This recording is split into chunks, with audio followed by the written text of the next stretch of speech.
ये एक ऐसा सवाल है कि अगर मैं इस पर बहुत पहले सोच लेता और अपने आप से शनाख्त करवा लेता तो मैं वो ना होता जो आज हूं।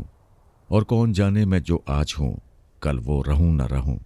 हो सकता है मैं अपनी शनाख्त कर लूं, मैं अपने आप को जान लूं। मैं कौन हूं? इस सवाल का जवाब मैं आपको बाद में दूंगा।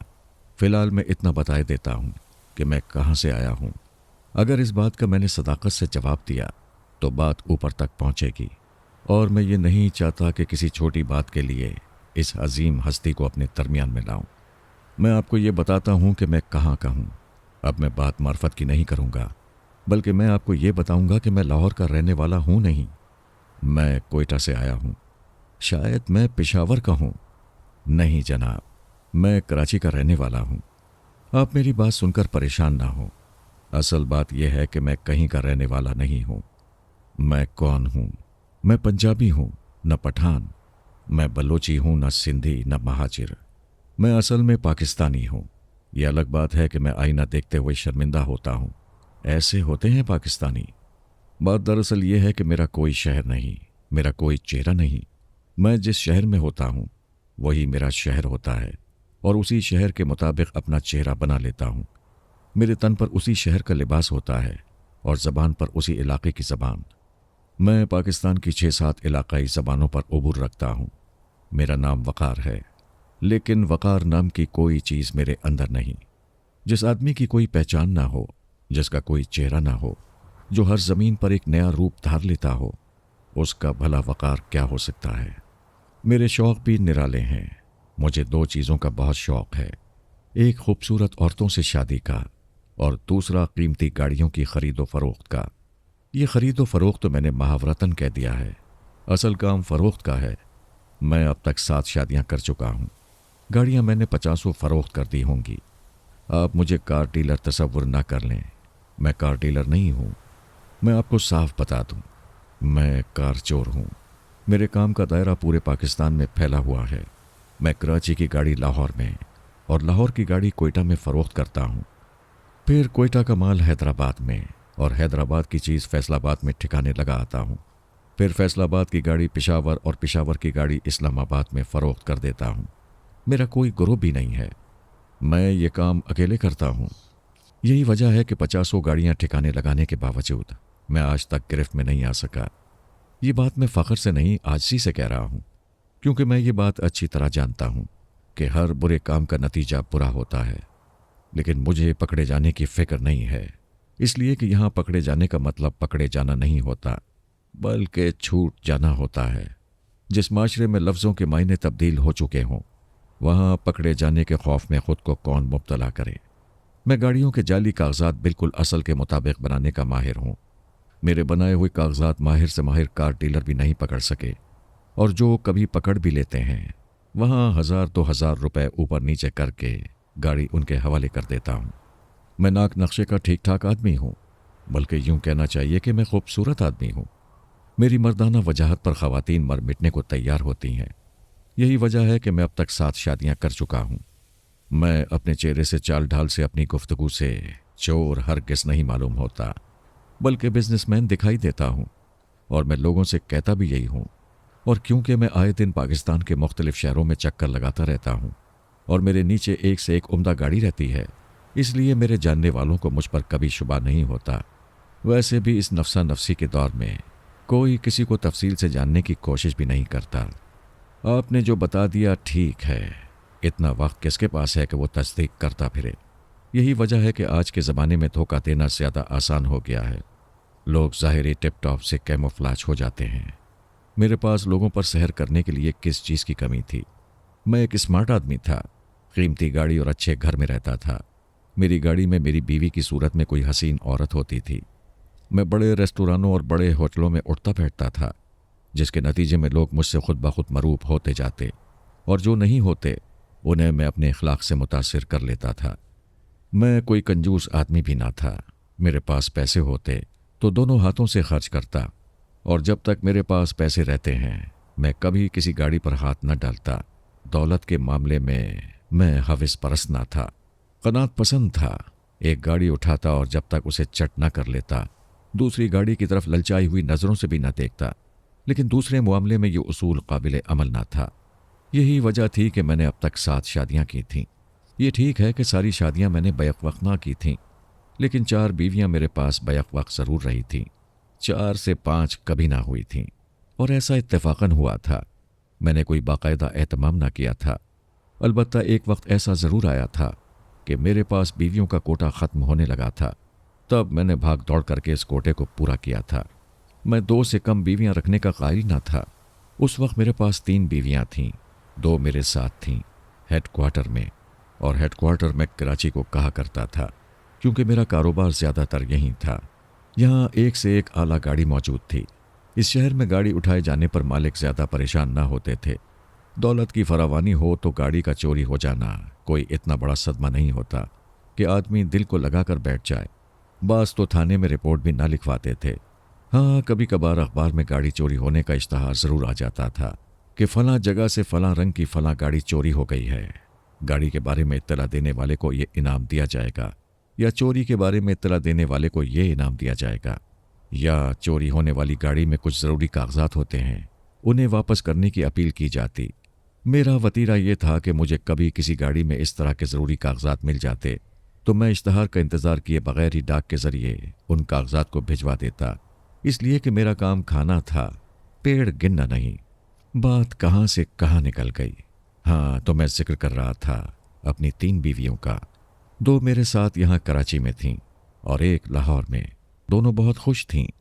तीसरी को मैंने समनाबाद में एक छोटा सा घर लेकर दिया हुआ था। आसिया यूं तो रावलपिंडी की थी, लेकिन मैंने उसे आबाद लाहौर में किया हुआ था। मेरी कराची वाली बीवियों की तरह वो भी खुश थी। शायद आपको ये बात हैरत अंगेज लगे, लेकिन है हकीकत कि मेरी बीवियों को कभी मुझसे शिकायत नहीं हुई। मैं उनके पास 2 दिन रहूं या 2 महीने या महीनों न जाऊं, उन्होंने कभी इस बात को वजह नज़ा नहीं बनाया। मैं वैसे भी खुले हाथ का आदमी हूं। मैं कहीं भी रहूं, लेकिन हर बीवी को उसका माहाना खर्चा बड़ी पाबंदी से अरसाल करता रहता हूं। मैं क्योंकि आज़ाद ख्याल आदमी हूं, इसलिए मेरी तरफ से बीवियों पर किसी किस्म की पाबंदी नहीं होती। औरतों को और क्या चाहिए? पैसा और आज़ादी, ये दोनों चीज़ें मेरी हर बीवी को मैसर थीं, लिहाजा वो खुश रहती थीं। यही वजह है कि 7 बीवियों में से मुझे एक भी छोड़कर नहीं भागी, न कभी तलाक देने की नौबत आई। शायद आपको इस बात पर भी हैरत हो कि मैं शादी के बाद अपनी नई बीवी को अपने काम की नौयत से आगाह कर देता हूँ, इसलिए कि इस काम में मुझे उनके ताउन की ज़रूरत पड़ती है। मेरा काम जानने के बावजूद कभी कोई बीवी मोतरज़ नहीं हुई, सिवाय एक के। असल में उस बीवी के इंतखाब में मुझसे गलती हो गई थी। मुझे अंदाज़ा न था कि मैं औरत के रूप में एक मीज़ान को घर में डाल रहा हूँ। जब सादिक़ा ने शादी के बाद मुझसे सवाल किया कि आप क्या करते हैं, तो मैंने हस्ब साबिक़ उसे जवाब दिया, बिज़नेस। ये किस तरह का बिज़नेस है? आप तो कहीं आते जाते नहीं। अच्छा है जो कहीं आता जाता नहीं। कहीं आऊँगा जाऊँगा तो तुम्हें परेशानी हो जाएगी। मुझे क्यों परेशानी होगी भला? मर्द घर में पड़ा हुआ अच्छा नहीं लगता। परेशानी तो मुझे अब है। अच्छा, ज़्यादा परेशान ना हो, किसी दिन मैं तुम्हें साथ ले चलूँगा। तुम्हें अपना कारोबार बता दूंगा, तुम खुद अपनी आंखों से सब कुछ देख लेना। सच? वो खुश हो गई। फिर हम कब चलेंगे? आज ही चलेंगे, लेकिन एक शर्त है। मैंने कहा, शर्त? उसने सवालिया नज़रों से देखा। कैसी शर्त? तुम खामोशी से सब कुछ देखोगी, कुछ बोलोगी नहीं, कोई सवाल नहीं करोगी उस वक्त तक जब तक मैं तुमसे सवाल करने और बोलने को न कहूँ। ये तो कुछ अजीब सी बात है। वो कुछ परेशान हो गई। हाँ, ये अजीब सी बात है, लेकिन इस पर कारबंद रहना होगा। मैंने संजीदगी से कहा, कोई ख़तरनाक बिजनेस है आपका? वो मेरी आंखों में आंखें डालकर बोली, नहीं, हरगिज़ नहीं। मैंने निगाहें नीची करके कहा, फिर ज़बान बंदी की क़ैद क्यों? अब तो बहस पर उतर आई हो। इसका मतलब है कि तुम नहीं चाहती कि मेरा कारोबार देखो। मैंने हल्की सी धमकी दी। वो फ़ौरन सीधी हो गई। नहीं नहीं, खुदा की कसम नहीं। वो एकदम घबरा कर बोली, मैं चाहती हूँ कि आपका कारोबार देखूँ। मैं आपकी बीवी हूँ, मुझे आपके बारे में सब मालूम होना चाहिए। हाँ, अब मैं भी यही चाहता हूँ कि हमारे दरमियान कोई पर्दा न रहे। तुम मेरे बारे में सब कुछ जान लो और सब कुछ जानकर मेरे साथ ताउन करो। मियाँ बीवी वैसे भी गाड़ी के 2 पहिए होते हैं। ये शायद तुम्ही ने मुझे बताया था। इस बात में आपको कोई शक है? नहीं, मुझे तो कोई शक नहीं, अलबत्ता तुम्हें शक ज़रूर है। मैंने हंसकर कहा, मुझे आप पर शक नहीं, अगर कोई शक होता तो शादी क्यों करती, लेकिन मैं चाहती हूं कि मुझे यकीन हो जाए। किस बात का? आपके कारोबार का। बगैर कारोबार के कोई इस तरह ठाठ की जिंदगी गुजार सकता है? मैं जानती हूं, लेकिन मैं जब से इस घर में आई हूं मैंने आपको कहीं आते जाते नहीं देखा। तुम्हारे हुस्न की गिरफ्त इतनी मजबूत है कि वो मुझे घर से बाहर निकलने नहीं देती। मैंने सच्ची बात कही, लेकिन उसने मर्दों का झांसा समझा। हाँ, मैं खूब जानती हूं। उसने चमकीली निगाहों से मुझे देखा, जिसका मतलब था कि मुझे बेवकूफ़ बनाने की कोशिश ना करो। सच्ची बात तो यह है कि वो मेरे बारे में कुछ नहीं जानती थी। जब मैंने उसे अपना जलवा दिखाया तो वो भड़क उठी। मैं आपके साथ हरगिज़ नहीं रहूंगी, मुझे फौरन तलाक दें। हुआ यूं कि मैं वादे के मुताबिक सादिका को अपने कारोबार दिखाने के लिए घर से निकला। स्टीयरिंग पर बैठकर पहले मैंने सोचा कि किधर का रुख किया जाए। घड़ी पर नज़र डाली, शाम के 6 बज रहे थे। फिर मैंने अपने जहन में फैसला करके गाड़ी स्टार्ट की और शहर की सबसे मसरूफ शॉपिंग प्लाजा का रुख किया। सादिका को नहीं मालूम था कि मैं कहाँ जा रहा हूँ। वो बिल्कुल खामोशी से मेरे साथ सफ़र करती रही। जब मैंने 2 गाड़ियों के दरमियान खाली जगह में अपनी कार पार्क की तो सादिका ने मुझे पुरतजस्सुस निगाहों से देखा। शॉपिंग? उसने मुझसे सवाल किया। सवाल कोई नहीं होगा, इसका तुम वादा कर चुकी हो। ओह सॉरी, उसने फौरन माजरत की। अब नहीं बोलूंगी। मैंने जहां गाड़ी लगाई थी उसके दाएं जाने पे एक अच्छी कंडीशन की गाड़ी खड़ी थी। उस गाड़ी के 1,00,000 मिल जाना मुश्किल ना थे। मैं अपनी गाड़ी से उतरा। मुझे उतरता देखकर सादिका ने भी अपनी तरफ का दरवाज़ा खोला, लेकिन मैंने फौरन झुककर उसे गाड़ी में बैठे रहने का इशारा किया। उसने मेरा हुक्म मानते हुए फौरन दरवाज़ा बंद कर दिया। मैंने 1-2 मिनट खड़े होकर चारों तरफ का जायज़ा लिया। उस सड़क पर उस बड़े से शॉपिंग प्लाजा के साथ कई छोटे शॉपिंग सेंटर भी मौजूद थे, इसलिए अच्छा खासा रश था। लोग अपने आप में मगन आ जा रहे थे। कोशिश के बावजूद मुझे दूर तक कोई पुलिस वाला नजर नहीं आया। तब मैंने तेजी से खिड़की की तरफ झांका और उसमें मुंह डालकर सादिका से मुखातिब हुआ। मैं बराबर खड़ी गाड़ी में बैठकर जा रहा हूं। जब तक वापस न आ जाऊं तुम अपनी गाड़ी में इत्मीनान से बैठी रहना।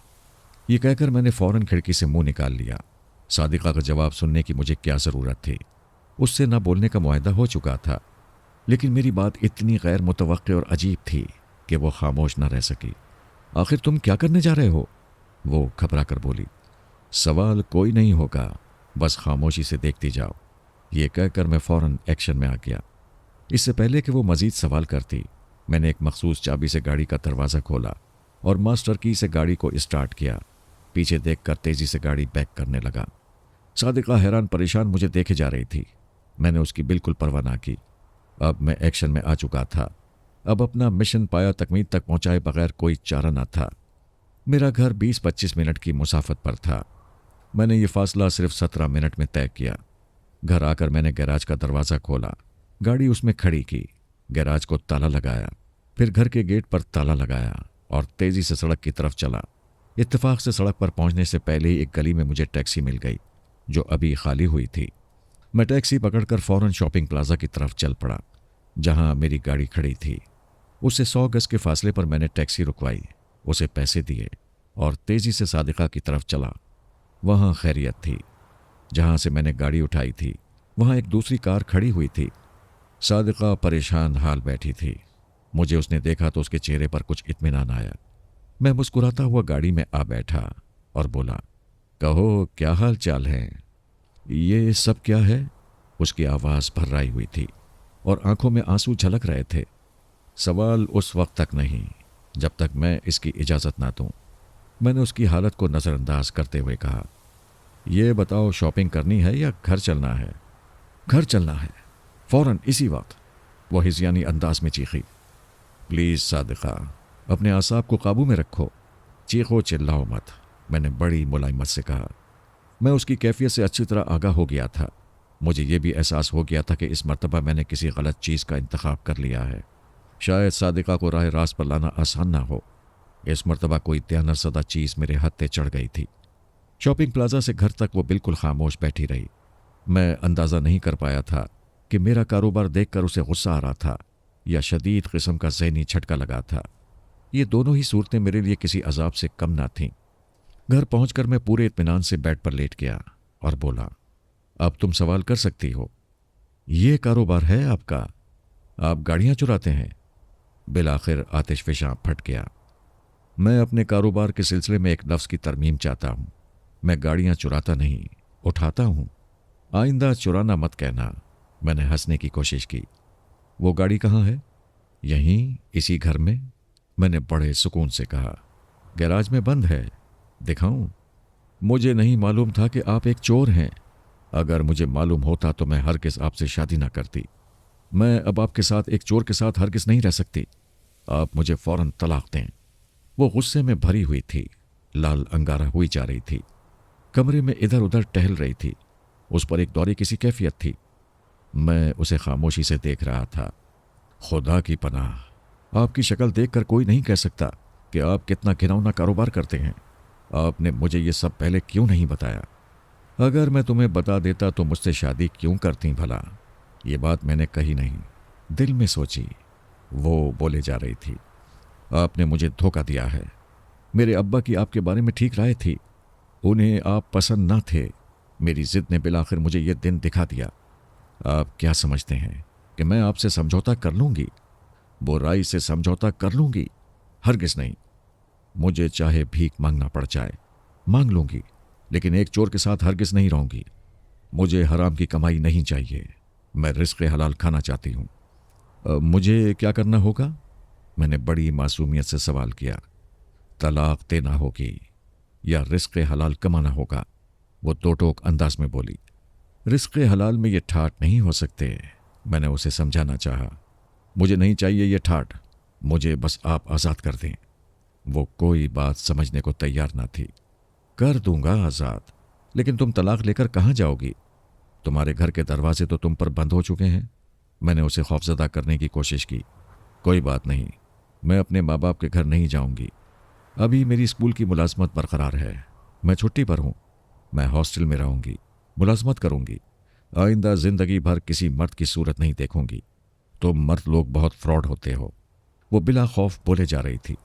मैं चाहता हूं कि तुम एक दो रोज और ठंडे दिल से सोच लो, फिर जो कहोगी कर दूंगा। मैंने सोच लिया है। मैं अब इस घर में 1 घंटा नहीं गुजार सकती। ये कहकर उसने अपना सूटकेस भरा और चली गई। ये जो कुछ हुआ और जितनी तेजी से हुआ, मुझे हैरतज़दा कर गया। वो चली गई, लेकिन मैंने उसे तलाक नहीं दी। मैं उस शहर को छोड़कर चला आया और सादिका को, उस दयानतज़दा चीज़ को मैंने एक भयानक ख्वाब की तरह भुला दिया। ये 2 साल बाद की बात है। मैं ट्रेन में सफ़र कर रहा था। फर्स्ट क्लास के डब्बे में था। एक स्टेशन पर गाड़ी रुकी तो मैंने सिगरेट लेने के लिए खिड़की उठाई। सामने गले में ख्वांचा लटकाए एक लड़का खड़ा था। उसे इशारे से बुलाकर मैंने सिगरेट का पैकेट लिया। अभी मैं पैकेट खोलकर एक सिगरेट सुलगाने ही वाला था कि मेरे अकब से एक आवाज़ आई। अल्लाह के वास्ते बाबू।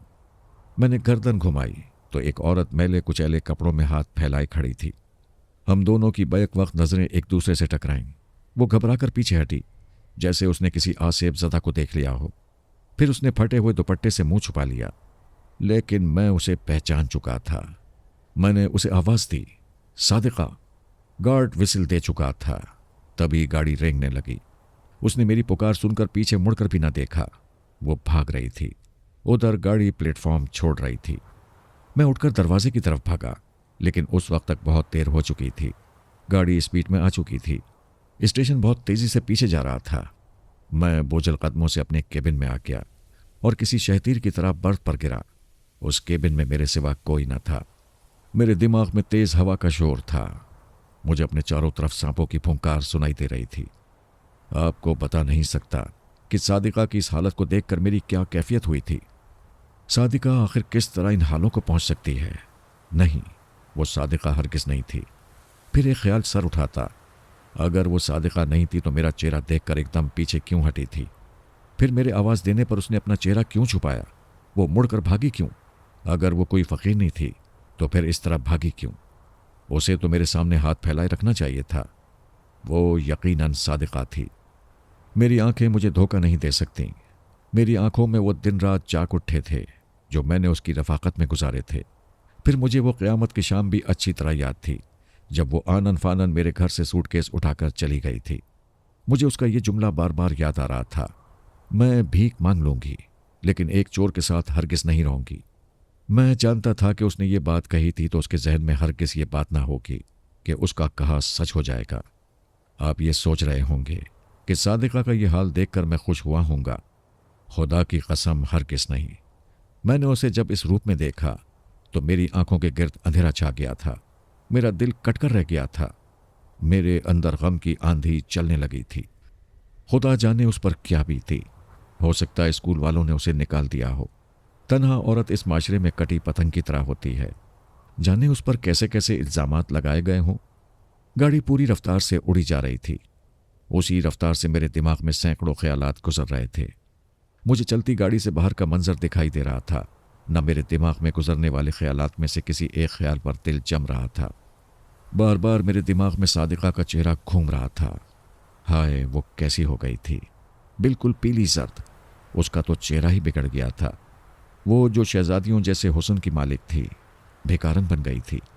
बेकारन का चेहरा इख्तियार कर गई थी। जाने उसने कैसे कैसे सदमात बर्दाश्त किए होंगे।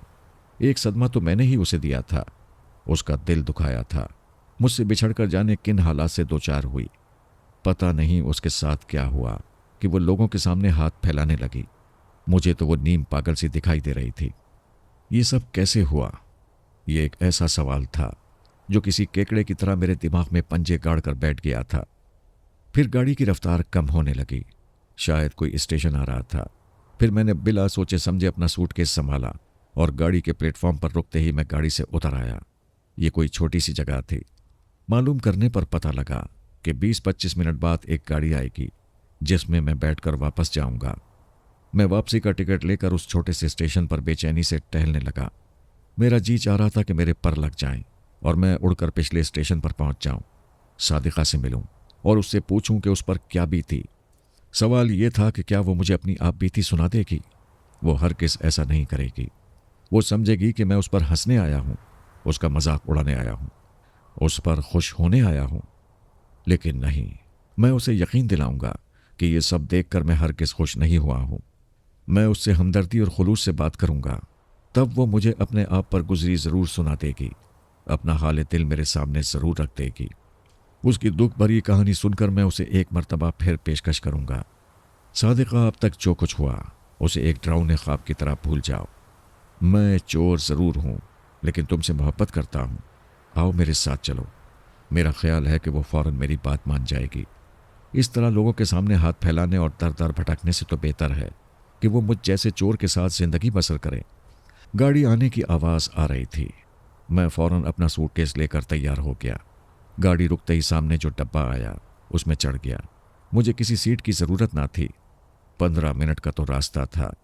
मैं डब्बे के अंदर भी ना गया और दरवाजे पर खड़ा रहा। जब मैं पिछले स्टेशन पर पहुंचा जहां मैंने सादिका को देखा था, तो मेरे दिल की धड़कन यकलख तेज हो गई। मेरे हाथ कांपने लगे। ऐसी कैफियत तो मेरी गाड़ी उठाते हुए भी ना होती थी।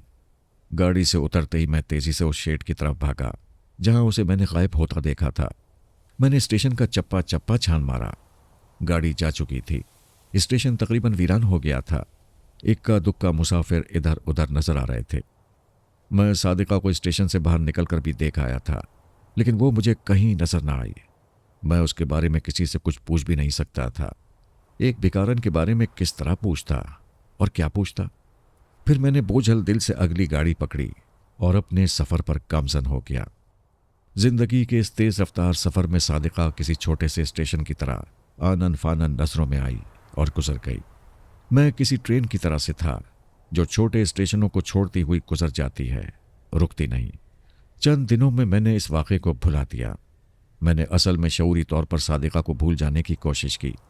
वैसे भी किसी चीज़ को दिल से लगाकर बैठ जाना मेरी फितरत में शामिल नहीं। मैं आगे बढ़ने का कायल हूँ। पीछे मुड़कर देखना कमज़ोरी की अलामत समझता हूँ। यही वजह थी कि सादिका से शादी और फिर अलहदगी के वाक़े को मैंने माजी की स्लेट से गीले कपड़े से साफ कर दिया था, और इस ताज़ा वाक़े को भी मैंने अपनी फितरत के मुताबिक भूल जाने की शऊरी कोशिश की थी। बज़ाहिर मैं इस कोशिश में कामयाब भी नज़र आता था, लेकिन ऐसा नहीं था। बस अचानक ही कभी खाना खाते, कभी ड्राइविंग करते, कभी सोते तो कभी नहाते हुए, कभी अखबार पढ़ते हुए अचानक सादिका मेरे सामने आ मौजूद होती। मेरी समाज से उसकी दुख भरी आवाज़ सुनाई देती, अल्लाह के वास्ते बाबू। फिर उसका गमज़दा चेहरा दिखाई देता और मैं चंद लम्हों के लिए अपने होश गंवा बैठता। ये तकलीफ दे वाक़या मेरे जहन के पर्दे पर चिपक कर रह गया था। उसकी आवाज़ मेरे दिल की रगों में पेवस्त हो गई थी। अब मुझे कोई भी भिखारन नजर आती तो मैं फौरन रुक जाता। मैं उसके फैलते हाथों पर कुछ रखे बिना हरगिज़ न बढ़ता। ये मेरे अंदर एक तब्दीली थी, वरना भिखारियों को कुछ देना मैंने सीखा ही ना था। फिर लम्हों ने मरहम का काम किया। वक्त हमारे लिए कितनी बड़ी नेमत है। गुजरता है तो अपने साथ सब कुछ ले जाता है। ना ये खुशियों को हमारे पास रहने देता है और ना दुख भरी सातों को। खुशियाँ छीनता हुआ वक्त हमें कितना बुरा लगता है, लेकिन ये कब हमारे अजाबनाक लम्हों को अपने दामन में समेटता है तो कोई नहीं कहता कि ए वक्त तू किस कदर प्यारा है। वक्त के साथ सादिका की याद हल्की पड़ती गई, लेकिन वो खलिश कभी दिल से न गई। काश मुझे ये मालूम हो जाता कि सादिका पर यह गम का पहाड़ किस तरह टूटा। फिर ये कि अगर वो दोबारा मिल जाती तो शायद मैं उसे अपने साथ ले आता। वो भिखारन न रहती, फिर से मेरी बीवी बन जाती। खैर, ये जिंदगी की बातें हैं। आदमी जब दुनिया में आता है तो उसे इस तरह के हादिसात से निमटना ही होता है। मैंने भी निमटना सीख लिया था। हाँ, मैं तो आपको ये बता रहा था कि इस वक्त मेरी 3 बीवियां हैं। 2 मेरे साथ रहती हैं और एक लाहौर में है। लाहौर वाली आसिया ने इन दोनों को नहीं देखा, लेकिन दोनों को ये मालूम है कि लाहौर में मेरी तीसरी बीवी मौजूद है। मैंने अब तक जितनी शादियां की हैं उनमें खूबसूरती कदरे मुश्तरक थी। मेरी सारी बीवियां हसीन हैं, लेकिन मेरी तमाम बीवियों में शमा सबसे खूबसूरत है। दूसरी बीवियों में चेहरे और जिस्म की दिलकशी अपनी जगह है, लेकिन शमा में चेहरे और जिस्म की कशिश के साथ कुछ और भी है। मसलन उसका अंदाज़ गुफ्तगू बड़ा दिल को भाने वाला है। उसने बहुत अच्छी आवाज़ पाई है। ज़्यादा पढ़ी लिखी नहीं है, लेकिन बड़ी मुहस्सिब है। फिर उसमें सबसे बड़ी क्वालिटी यह है कि वो बात को महज इशारे से समझती है। मेरी और बीवियों में यह खुसूसियत मौजूद नहीं। यही वजह है कि शमा मुझे अपनी सारी बीवियों में बहुत प्यारी है। फिर उसे भी मुझसे खासी मोहब्बत है। मेरे काम में भी वो मुझसे खासा ताउन करती है, बल्कि अब तो उसे गाड़ियों की अच्छी खासी पहचान हो गई है। कभी कभी वो मुझे खुद ही किसी अच्छी गाड़ी के पास ले जाकर खड़ा कर देती है। इस शमा के साथ मैंने बड़ा जुल्म किया। मैं क्या करूं? मैं अपनी हुस्न परस्त फितरत से मजबूर हूं। शमा के बाद मुझे एक दफ्तर में निगाह टकरा गई। उसके हुस्न से मैं मुतासिर हुआ। मैंने फौरन उसके गिर्द जाल फैलाना शुरू कर दिया। फिर बहुत जल्द उसे फांस लिया। मैं इस मामले में हमेशा खुशकिस्मत रहा। मैंने जब भी किसी औरत को देखा तो फिर उसे अपनी बीवी बनाकर ही दम लिया। मुझे आज तक इस सिलसिले में नाकामी नहीं हुई। खैर, निगार एक गरीब घराने की लड़की थी। अच्छी ज़िंदगी गुजारने की ख्वाह थी। मैंने बड़ी महारत से उस पर जाल फेंका, उसे झूठे सच्चे ख्वाब दिखाए। नतीजा ये हुआ कि वो किलर की छोड़कर मेरी बीवी बनने पर राज़ी हो गई। शमा मेरे बदलते हुए तेवर देख रही थी। शमा जैसी औरत से खुद को छुपाना इतना आसान ना था। वो मुझसे अच्छी तरह वाकिफ़ थी। कभी कभी तो वो मेरे बोलने से पहले ही मेरे चेहरे के उतार चढ़ाव को देखकर बता देती थी कि मैं क्या कहने वाला हूँ। ये बात तो ऐसी थी कि उससे किसी तरह छुप ही ना सकती थी, लेकिन वो बड़े तहम्मुल से मुझे देख रही थी। वैसे वो जानती थी कि शोर मचाकर या रोक टोक कर कुछ हासिल न कर सकेगी। बिफरे हुए दरिया पर कहीं रेस से बंद बांधे जा सकते हैं। एक दिन शाम को जब मैं बड़े खुशगवार मूड में घर से निकल रहा था तो शमा ने मुझे आवाज़ दी। सुनिए। उसकी आवाज़ सुनकर मैं वापस नहीं पलटा, लेकिन रुक गया। हाँ, कहाँ जा रहे हैं आप? उसकी आवाज़ में लर्जिश थी। बाहर। कोई काम है क्या? यही समझ लो, मैंने बेरुखी से कहा। ठीक है, जाइए। मुझे जो बात करना है रात को कर लूँगी। रात को तो जल्द आएंगे ना आप? उसने मुस्कुराने की कोशिश की, लेकिन उसकी आंखों में नमी थी। मैंने फौरन अपनी नज़रें फेर लीं और बोला, शायद। मेरा जवाब सुनकर वो मज़ीद उदास हो गई। उसने फिर कुछ न कहा, खामोशी से कमरे में चली गई। रात को अगरचे मेरा देर से आने का प्रोग्राम ना था, लेकिन होटल से खाना खाकर निकले तो निगार ने समंदर के किनारे चलने की फरमाइश कर दी। मैं उसे लेकर साहिल समंदर चला गया। वापसी में जाहिर है देर हो गई। मैं घर पहुंचा तो 12 बज रहे थे। शमा जाग रही थी। शायद वो घर के गेट पर ही मौजूद थी। घर के सामने गाड़ी रुकते ही उसने गेट खोल दिया। मुझे इत्तलाई घंटी बजाने की ज़रूरत ना पड़ी। गाड़ी अंदर खड़ी करके मैंने बाहर का दरवाज़ा बंद किया। पलट कर आया तो वहाँ शमा मौजूद ना थी। वो अंदर जा चुकी थी। अंदर जाकर मैंने कपड़े तब्दील किए। फिर ये देखने के लिए कमरे से बाहर निकला कि शमा कहाँ है। वो किचन में थी। मैं वहीं चला गया। वो सालन गर्म कर रही थी। मैं खामोशी से किचन के दरवाजे पर खड़ा हो गया और सोचने लगा कि अब क्या करूं, कैसे कहूं कि मैं खाना खाकर आया हूं। वो मेरे लिए खाना गर्म कर रही थी। सॉरी शमा, बिलाखिर मैंने कहा। क्या खाना खाकर आए हो? उसने मुझसे सवाल किया। सवाल में बड़ी हैरत थी। हाँ शमा, मैंने कुछ दोस्तों के साथ बाहर खाना खा लिया था। मैंने झूठ बोला। मेरा जवाब सुनकर मुझे यूं लगा जैसे शमा एकदम बुझ सी गई हो। अच्छा ठीक है। उसने फौरन चूल्हा बंद किया और किचन से निकल आई। तुमने खाना खा लिया होगा? मैंने सवाल किया। वो मेरे सामने थी, मेरे बिल्कुल करीब। मैं दरवाजे पर खड़ा था और वो दरवाजे से निकलना चाह रही थी। मेरा सवाल सुनकर उसकी पलकों से कुछ आंसू टपक पड़े। क्या कभी मैंने आपके बगैर खाना खाया है?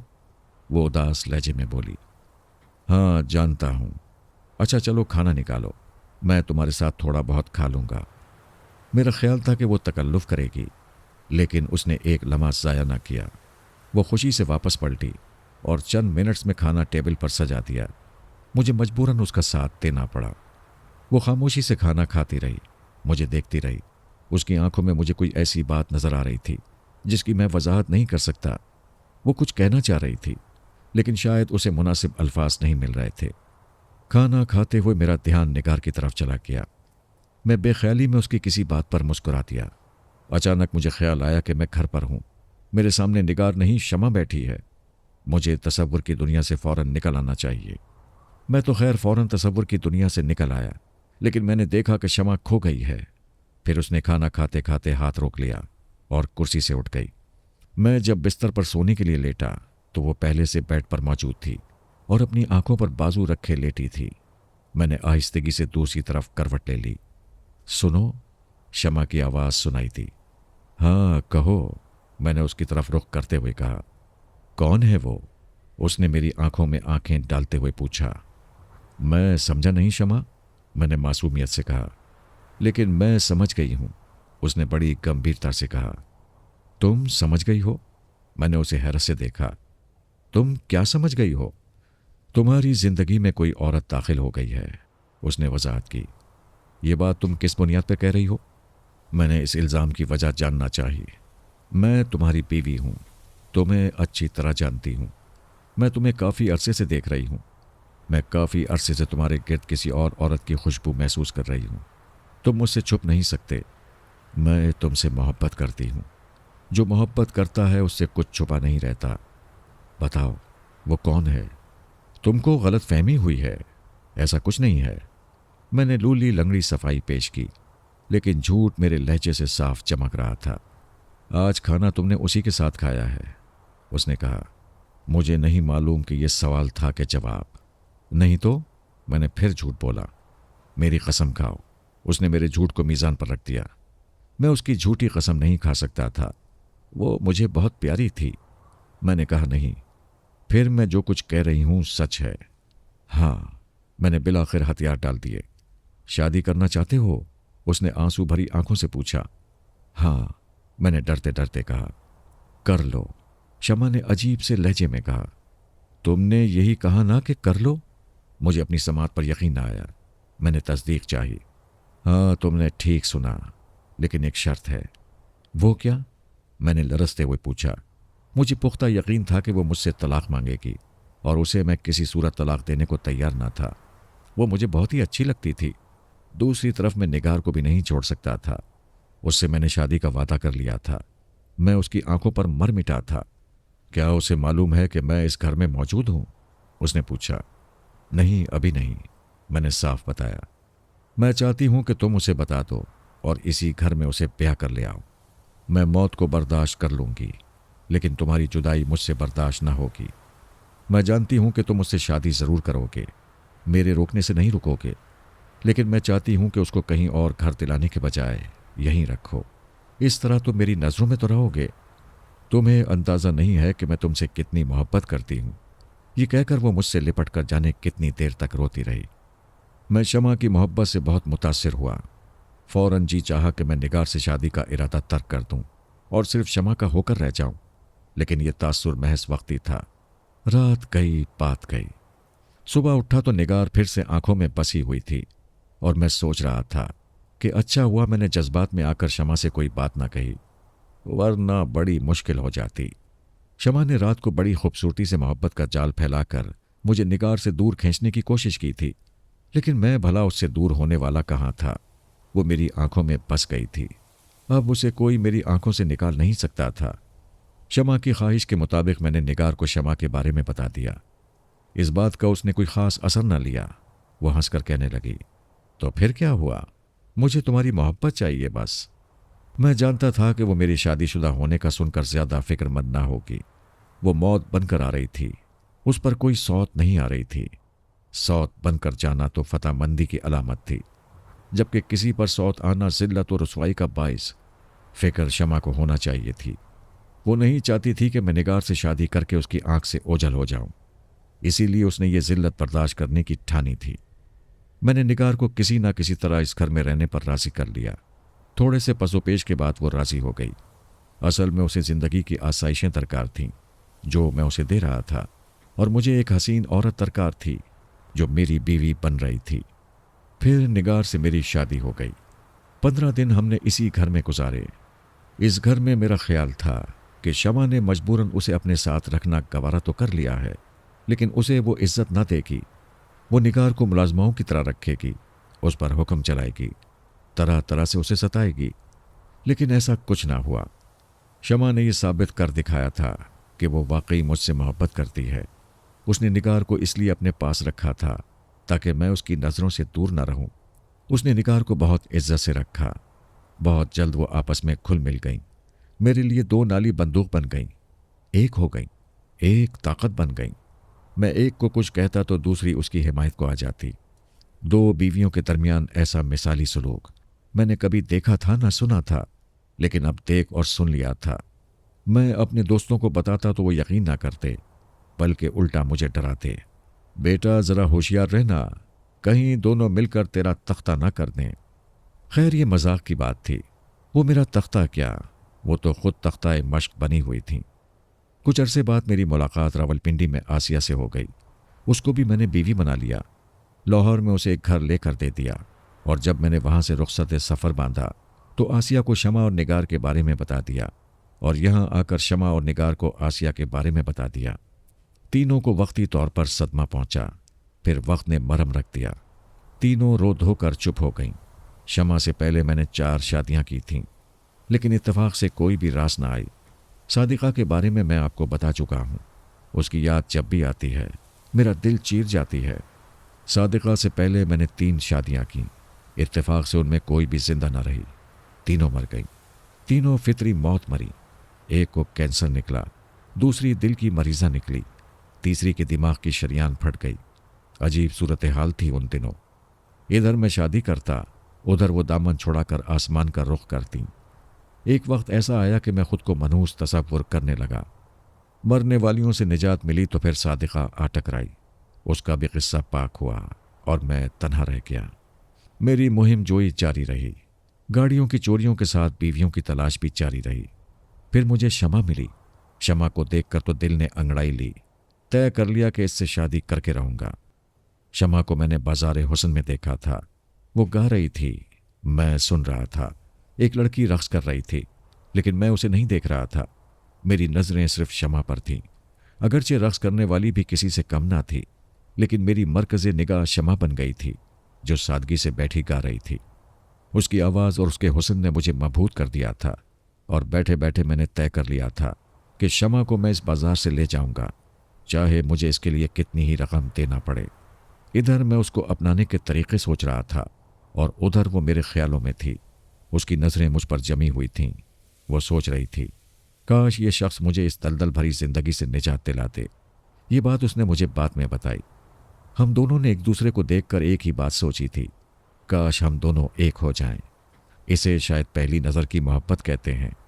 ऐसी मोहब्बत दुनिया में कामयाब ज़रूर है, लेकिन नायाब नहीं। जब दो दिल एक साथ धड़कने लगें तो फिर दुनिया की कोई ताकत दबा नहीं सकती। शमा के हुसूल के सिलसिले में मुझे ज़्यादा दिक्कत पेश न आई। सौलत बाई ने शमा की जो कीमत मांगी वो मैंने अदा कर दी।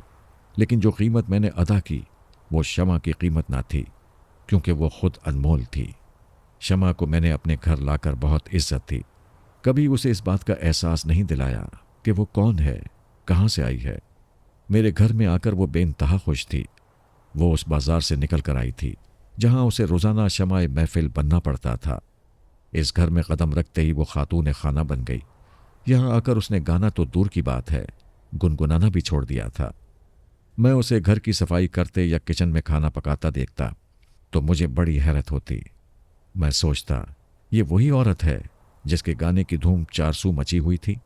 अब कैसी घरेलू सी लग रही थी। टेलीविजन पर मेरे कई दोस्त थे जो शमा को बतौर गुलकारा मुतारिफ कराने पर खुशी खुशी राजी हो जाते। मैंने शमा से कहा कि तुम अपनी आवाज़ का गला क्यों घोट रही हो, टेलीविजन के लिए गाओ। लेकिन उसने सख्ती से मना कर दिया। मैं जिस दुनिया से निकल कर आई हूं, अब फिर उस दुनिया में वापस नहीं जाना चाहती।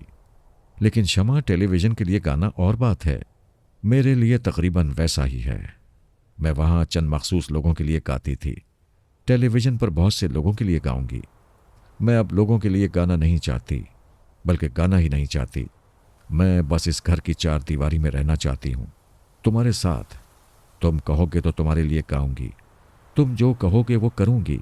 मुझे शमाए महफिल होने से बचाओ। उसने बड़ी आजिज़ी से मेरे सामने हाथ जोड़े।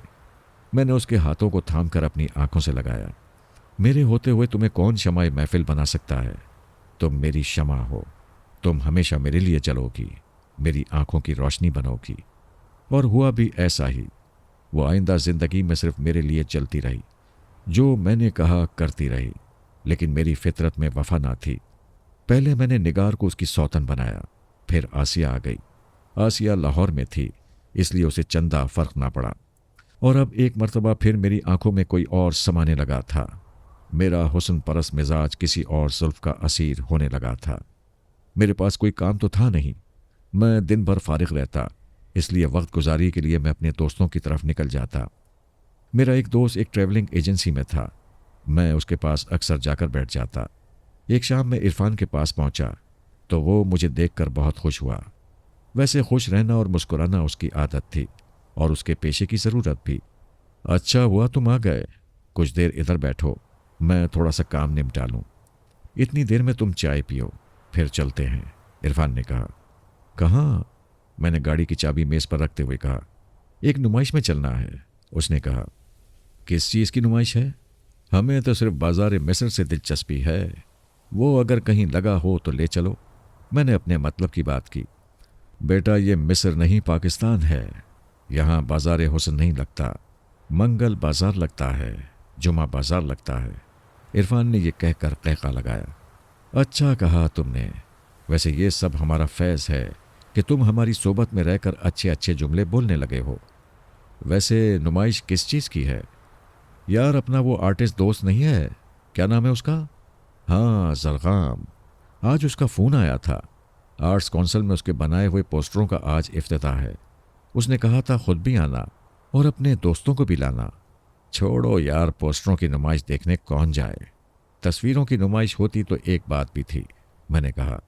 नहीं यार, जाना ज़रूरी है, अपना दोस्त है, बुरा मानेगा। दूसरी बात यह है कि वहाँ अच्छी खासी रौनक होगी। रौनक का मतलब समझते हो तुम? इरफान ने मेरे मतलब की बात की। रौनक का मतलब मैं अच्छी तरह समझता था, इसलिए मैं चलने के लिए फ़ौरन राज़ी हो गया। जब हम आर्ट्स काउंसिल पहुंचे तो वहाँ अच्छा खासा रश हो चुका था, खासी रौनक थी। मैं पोस्टरों को कम, अपने दाएं बाएं की रौनकों को ज़्यादा देख रहा था। फिर चलते चलते क्या हुआ, मेरे कदम एक जगह जम गए। मैं उस पोस्टर को सहरज़दा सा होकर देखने लगा। वो क्या हसीन चीज़ थी। बड़ी बड़ी कातिल आंखें, मोटी मोटी पुतलियाँ।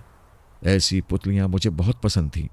मुझे वो आंखें कभी पसंद ना आती जिनमें पुतलियाँ छोटी होने की वजह से आंखों की सफ़ेदी ज़्यादा नजर आती।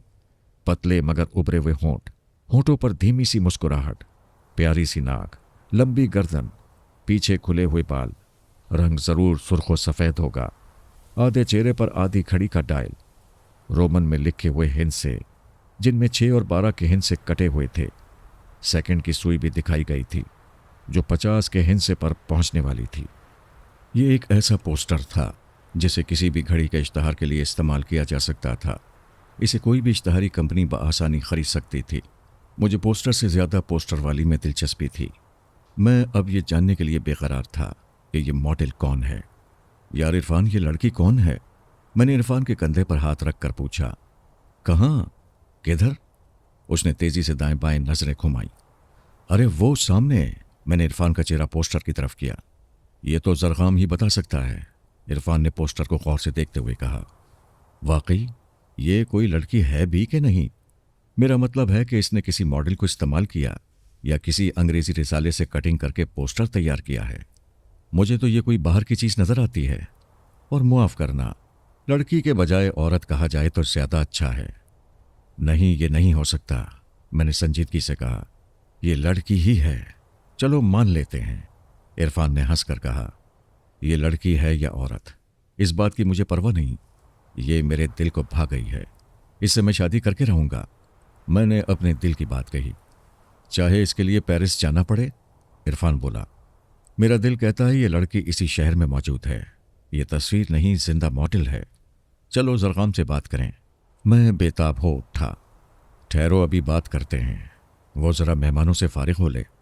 ये जरगाम भी अजीब चीज़ था। आर्टिस्ट तो लगता ही ना था। बड़ा खुरदरा सा आदमी था। लंबे डेल डोल का मालिक था। वो आर्टिस्ट से ज़्यादा बॉडी बिल्डर नज़र आता था। इरफान ने उससे अपने तौर पर बात की। मैंने उसे मना कर दिया था कि वो मेरे हवाले से गुफ्तगू ना करे, वरना हो सकता है वो कुछ बताने ही से इनकार कर दे। मुझे डर इस बात का भी था कि कहीं वो मॉडल के बजाय किसी अंग्रेजी रिसाले में छपी हुई तस्वीर ना निकले। लेकिन मेरे सारे खदशे गलत साबित हुए और दिल ने जो गवाही दी थी वो सच्ची निकली। इस पोस्टर में जिस लड़की को इस्तेमाल किया गया था वो जिंदा मॉडल थी।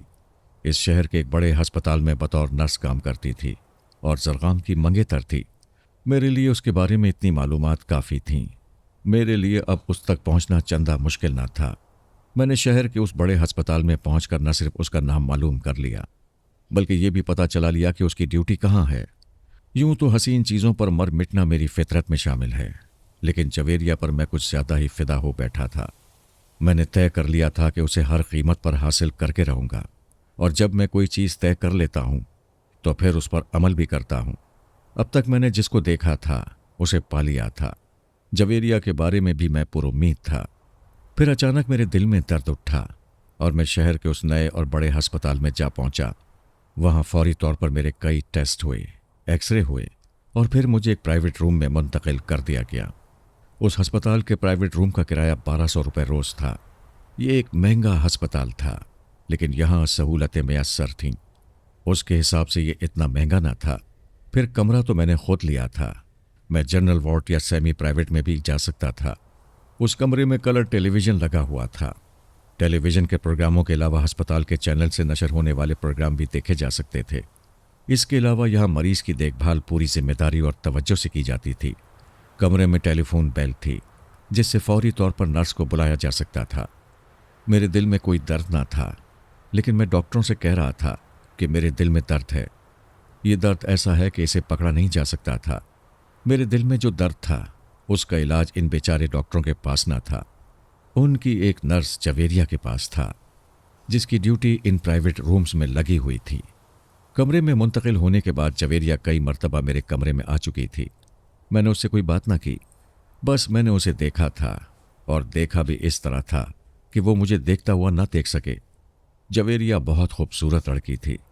उस पोस्टर में तो उसका आधा हुस्न भी उजागर ना हो सका था। उसे देखकर पहली बार तो पलके झपकाना ही भूल गया था। शाम तक मुख्तलिफ मशीनों और एक्सरे रिपोर्टों से बात साबित हो गई कि मुझे दिल का कोई मरज लाहक नहीं, और ऐसे कैमरे भी ऐजाद नहीं हुए जो दिल में छुपी हुई मोहब्बत को अक्स बंद करके दिल की चोरी पकड़ लें। ये जानकर के मुझे दिल का कोई आर्जा नहीं है, बज़ाहिर मैं बहुत खुश हुआ ताकि किसी को मुझ पर कोई शुबा ना हो। शाम को मुझे अस्पताल से फारिग कर दिया गया। मेरी तसल्ली के लिए एहतियातन 2-4 दवाएं लिख दी गईं। अस्पताल से रुखसत होने से पहले मैंने जवेरिया से बात की। सबसे पहले मुझे जवेरिया ही ने बताया था कि मेरी रिपोर्ट्स और एक्सरे बिल्कुल क्लियर हैं, मुझे दिल का कोई मरज नहीं है। तब मैंने फ़ौरन फैसला किया कि ये वक्त है जवेरिया से बात करने का। दिन भर मैंने बड़ी मतानत उसे दिखाई थी। अब अगर मैंने कोई बात ना की तो मैं दिल की दिल में लिए अस्पताल से रुखसत हो जाऊंगा। आप ये कैसे कह सकती हैं, मुझे दिल का कोई मरज नहीं? जबकि मेरे दिल में मुसलसल दर्द है, टीसें उठ रही हैं। मैंने दिल पर हाथ रखते हुए कहा। यह बात मैंने मुस्कुराकर कही थी, इसलिए वो भी खुशदिली से बोली, इसकी वजह कुछ और भी हो सकती है। वो क्या है? मैंने पूछा। मैं क्या जानूं, आप खुद बेहतर समझते हैं। बहरहाल आपको दिल की कोई तकलीफ नहीं है। मिस जवेरिया। मेरे मुंह से अपना नाम सुनकर वो चौंकी। उसे एक खुशगवार हैरत सी हुई। आपको मेरा नाम किस तरह मालूम हुआ? जब आदमी कुछ मालूम करना चाहे तो उसे सब मालूम हो जाता है। मैंने जिंदगी का एक उसूल बनाया है। उसने बराह रास्त मेरी आंखों में देखा। मुझे आपका नाम ही मालूम नहीं, बल्कि मैं जरगाम को भी जानता हूं। और मैंने कई दिन पहले आर्ट्स काउंसिल में वो पोस्टर भी देखा है जिस पर घड़ी का आधा टाइल बना है। हाँ, वो पोस्टर उसने मेरी एक तस्वीर से बनाया था। आपको पसंद आया? उसने पूछा। पोस्टर नहीं, मैंने गर्दन हिलाई। तो फिर? वो जरा सा मुस्कुराई। मैंने जरा जज्बाती अंदाज इख्तियार किया। उस पोस्टर में आप ना होती तो उसमें कुछ ना होता। और सच्ची बात तो यह है कि आप जितनी हसीन हैं उतनी हसीन तो उस पोस्टर में दिखाई भी नहीं देती। जरगाम आपकी ब्यूटी को मुकम्मल तौर पर दिखा नहीं सका। वो मेरी बात बड़ी दिलचस्पी और महवियत से सुन रही थी। मैंने उसकी तवज्जो हासिल कर ली थी। बस यही वक्त था ज़र्ब लगाने का। अपने दिल की बात कहने लगा। आपको एक बात बता दूं? मैंने आशिकाना अंदाज इख्तियार कर लिया। जी, जवेरिया धीरे से बोली। मेरी बात का यकीन कर लेंगी? मैंने कहा। आप बात तो कहें, उसने कहा।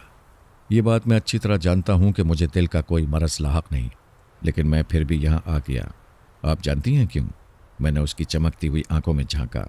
नहीं, वो हैरान हो रही थी। आपके लिए। बिलाखिर मैंने वो बात कही जिसके लिए मैंने ये सारा ड्रामा किया था। मेरे लिए? हाँ, आपके लिए। मैंने अपनी आवाज़ में बड़ी मोहब्बत पैदा करते हुए कहा। मैं आपकी खातिर बीमार पड़ा और यहाँ आया। मोहब्बत आदमी से क्या क्या करवाती है, और ये ऐसा मरज़ है जो कभी एक्सरे में नहीं आता। मेरा इलाज डॉक्टरों के पास नहीं, आपके पास है। मैंने आपको बड़ी मुश्किलों से ढूंढा है। अब खोना नहीं चाहता। जवेरिया, मैं मर जाऊंगा। मुझे नहीं मालूम उस दिन उससे जुनून में जाने क्या क्या कहता रहा।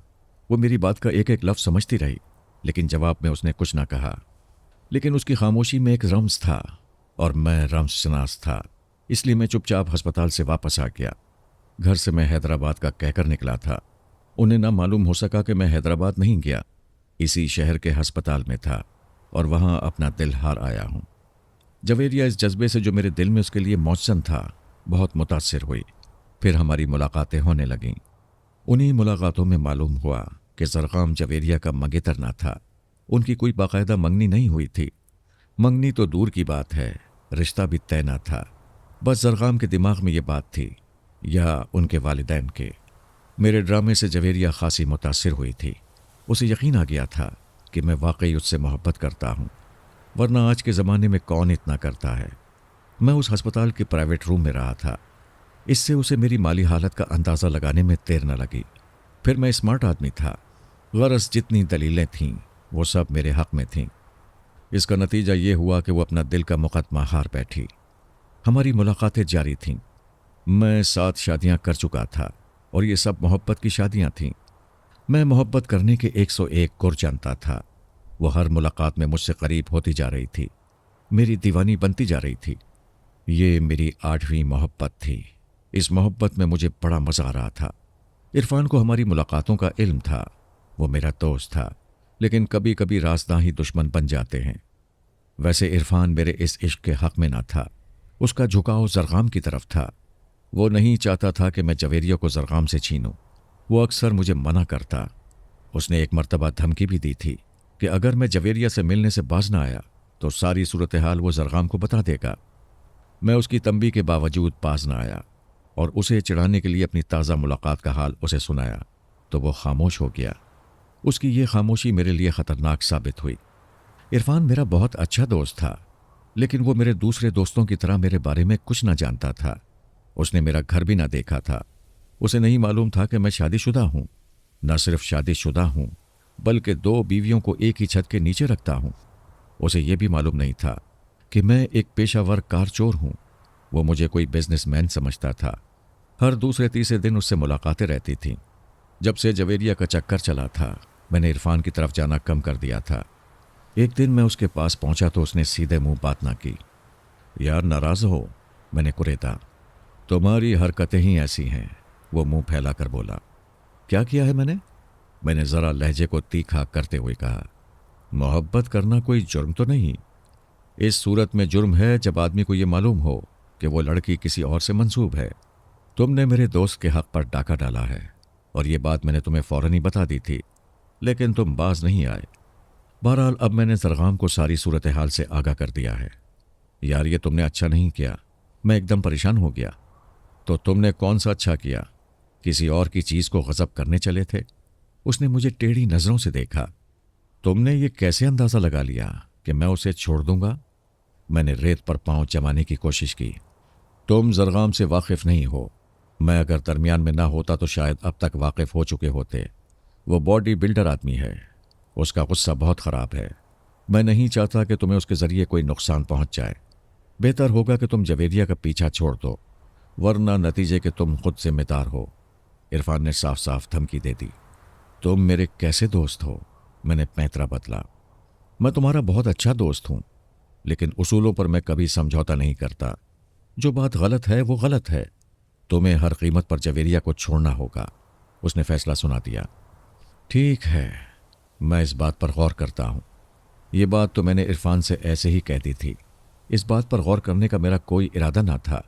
अगली मुलाकात पर मैंने जवेरिया के सामने सारे हालात रखे। जरगाम की धमकी सुनकर वो परेशान हो गई। घबरा कर कहने लगी, अब क्या होगा? कुछ नहीं होगा, हम तो शादी कर लेंगे। मैंने बज़ाहिर बड़े इत्मीनान से कहा, लेकिन अंदर तूफान उठ रहे थे। वो हम दोनों को कत्ल कर देगा। वो बड़ा जुनूनी आदमी है, तुम उसे नहीं जानते। उसका गुस्सा पूरे ख़ानदान में मशहूर है।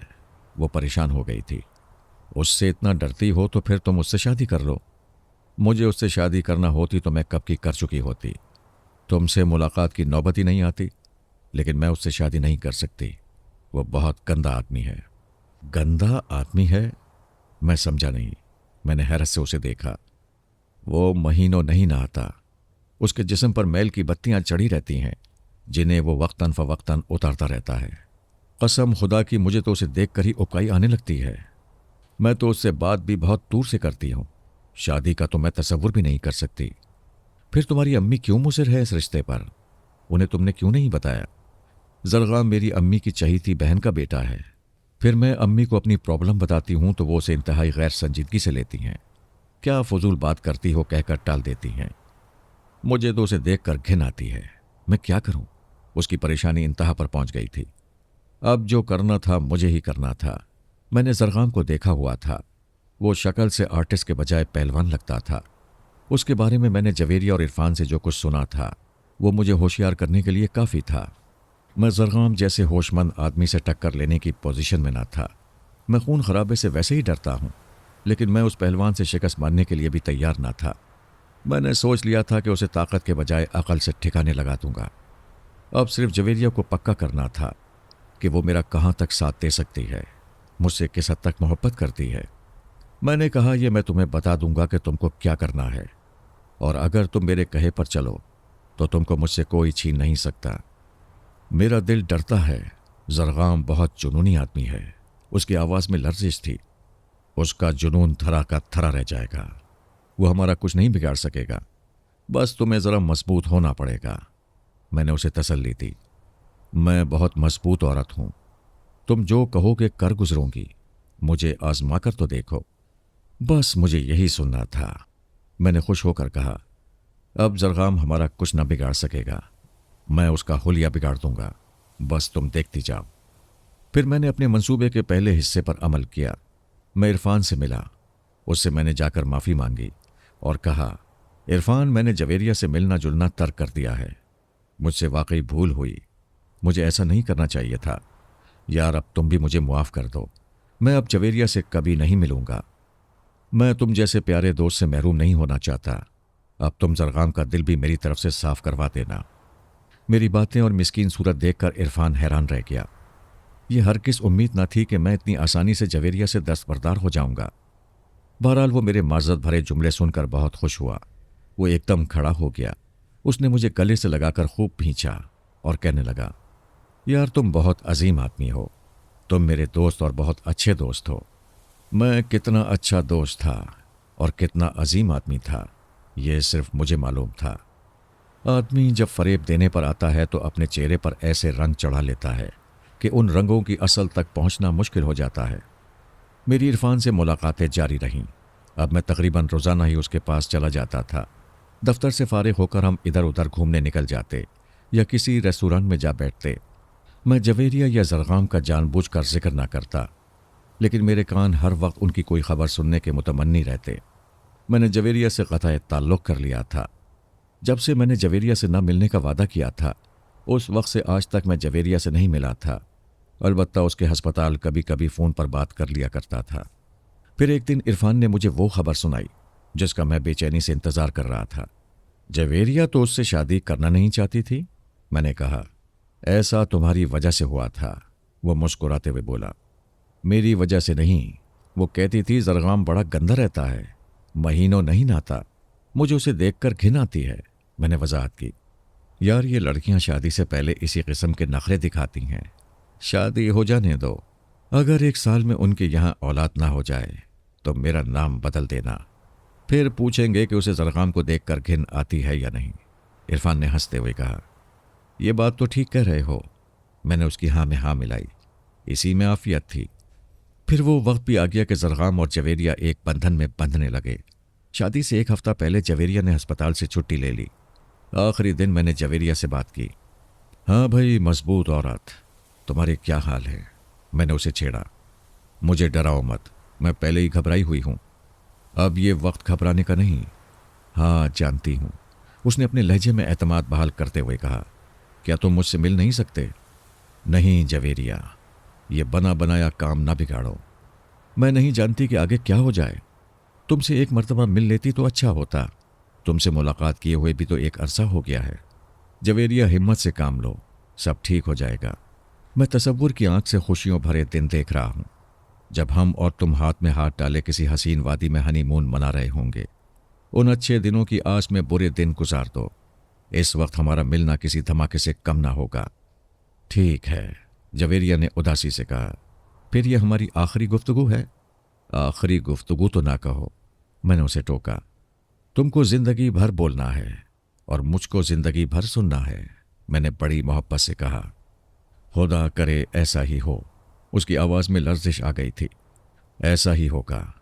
तुम परेशान ना हो, हिम्मत और होशियारी से काम लेना। इंशाअल्लाह फतह हमारी होगी। अच्छा, खुदा हाफिज। ये कहकर उसने फौरन रिसीवर रख दिया। उसने मेरा जवाब भी ना सुना। मैं जानता था इस वक्त अपने सफ़ेद रुमाल से आंखों से टप टप गिरते आंसू पहुंच रही होगी। खुदा हाफिज जान, मैंने खामोशी से रिसीवर रख दिया। मैं सोच रहा था कि 1 हफ्ते में जवेरिया की शादी हो जाएगी। शादी के बाद अचानक एक हंगामा खड़ा होगा। फिर यह हंगामा होते होते 2-3 माह लेगा। उसके बाद हालात यकसर पलटा खाएंगे और फिर जवेरिया मेरी हो जाएगी। गोया अभी 2-3 महीने थे मेरे पास। इन 2-3 महीनों में मुझे 3 गाड़ियां उठाकर ज़रूर ठिकाने लगाना थीं, ताकि मैं माली तौर पर मुस्तहकम हो जाऊं और जवेरिया को, जो मेरे पास खासी थकी हुई आएगी, उसके आसाब को सुकून पहुंचाने के लिए पाकिस्तान की वादी वादी घूम सकूं। मैं अपने पेशे के मामले में बड़ा कनात पसंद था और ये कनात पसंदी ही मुझे जेल से दूर रखे हुए थी। मैं एक गाड़ी उठाता, उसे फ़रोख्त करता और जब तक सारे पैसे ख़त्म ना हो जाते मैं दूसरी गाड़ी को हाथ न लगाता। लेकिन जवेरिया के लिए इस उसूल को तोड़ना था। मैं अपना हनीमून बड़ी शान से मनाना चाहता था और इसके लिए ज़रूरी था कि मैं यके बाद दीगरे 2-3 गाड़ियों पर हाथ साफ करूं। घर पहुंचकर मैंने शमा से कहा, शमा, आज शिकार पर चलना है। पैसे ख़त्म हो गए हैं क्या? शमा ने पूछा। नहीं, पैसे तो ख़त्म नहीं हुए, लेकिन मैं सोच रहा हूं कि 2-3 गाड़ियों पर हाथ साफ करके कुछ रकम इकट्ठा कर लूं। मैंने कहा, वो क्यों? शमा ने मुझे तिरछी नज़रों से देखा और मुस्कुराकर बोली, कोई और औरत घर में डालना है क्या? हाँ, यही समझ लो। उसने ये बात मजाक में कही थी, लेकिन मैंने उसे हकीकत बता दी।